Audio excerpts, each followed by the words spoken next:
Tip number 1, if you're paying more for flavoured popcorn as a healthy alternative to crisps, then you're likely being led down the garden path. So dietitian Anna Daniels said, if it says sweet on the packet, there's a chance it has way more sugar than crisps. So some popcorn has 50 grams per 100 grams, so it's like half sugar.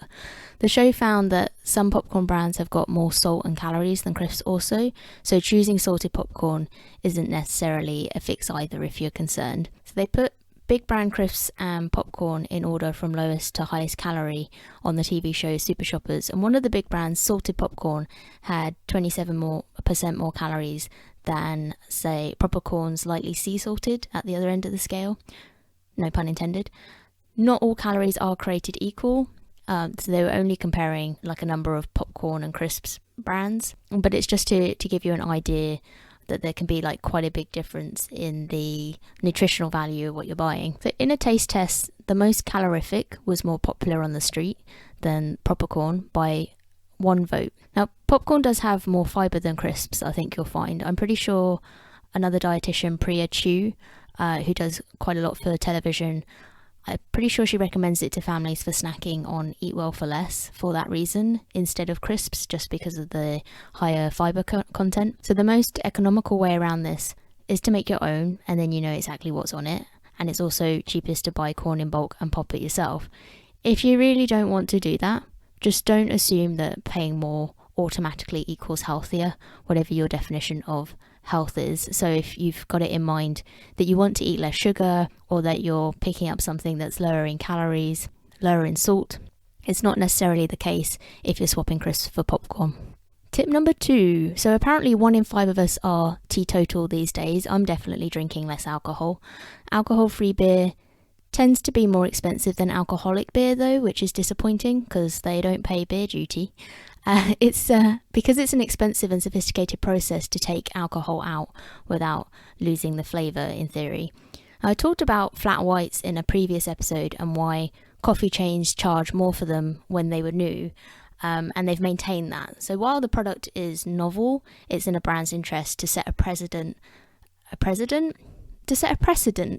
I don't think they want to set a precedent, that's something else altogether. Set a precedent that it should be more expensive than normal beer. Or if you're not comparing, for them to set a higher baseline as the beer market's predicted to decline anyway, so it's in their interest to kind of establish the idea that you just should pay more for alcohol-free beer, because they've got to invent a way to protect their future business if beer sales are going to continue to decline when it's alcoholic beer.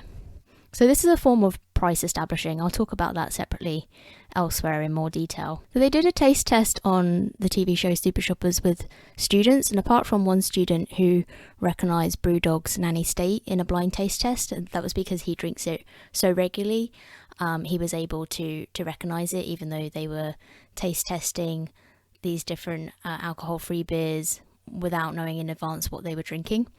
Otherwise, they couldn't tell the difference generally between the alcohol-free and the alcoholic. So apart from the Brewdog fan who admits that he would normally pay more anyway because he prefers the taste, they thought they would rather spend less and drink alcoholic beer because they didn't see the value in paying more to get something that's alcohol-free if it tastes the same.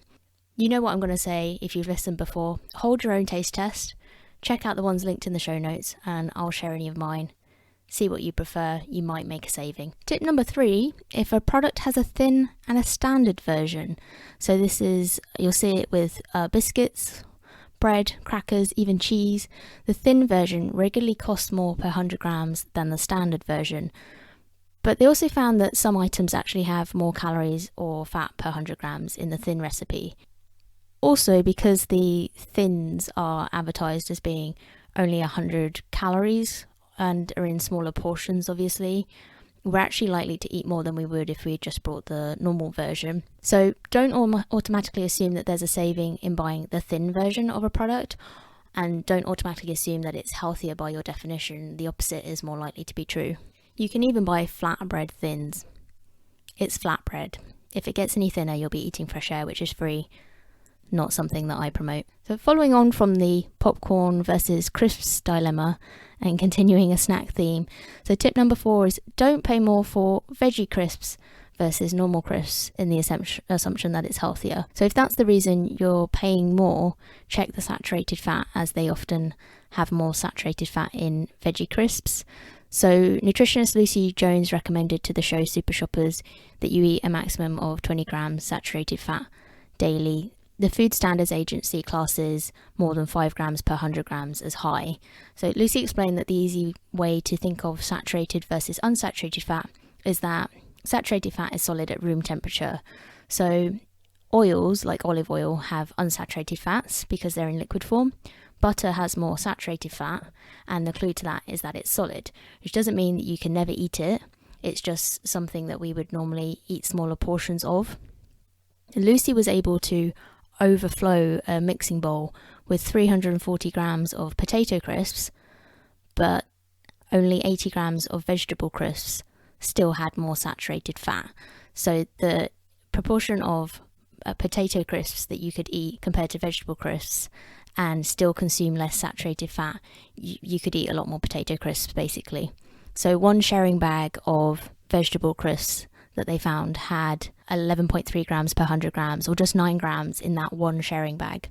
So that's obviously, according to the Food Standards Agency, that would be high in saturated fat. So if you were eating that bag with the idea like, well, it's vegetables, it's healthier, and paying double for it, you've been misled, or you've misled yourself. So Lucy said this was because the brand in question had cooked them in palm oil, so that had enhanced the saturated fat versus other brands that use sunflower oil. Now, if you see a message saying that something is one of your 5 a day on the bag, they're not wrong in a way. Potatoes don't count as one of your 5 a day. That's a sort of a common misconception. But vegetables obviously would normally. However, vegetable crisps have obviously been processed to an extent. So as long as a brand isn't using the one of your 5 a day official logo, they can put in the marketing on their packaging that something's one of your 5 a day, regardless of any other kind of nutritional value. So regardless of whatever else they've done to those ingredients, that might then kind of distort things so that it's not really the same as, you know, eating a raw handful of broccoli, if that's something that you think would be healthy to do.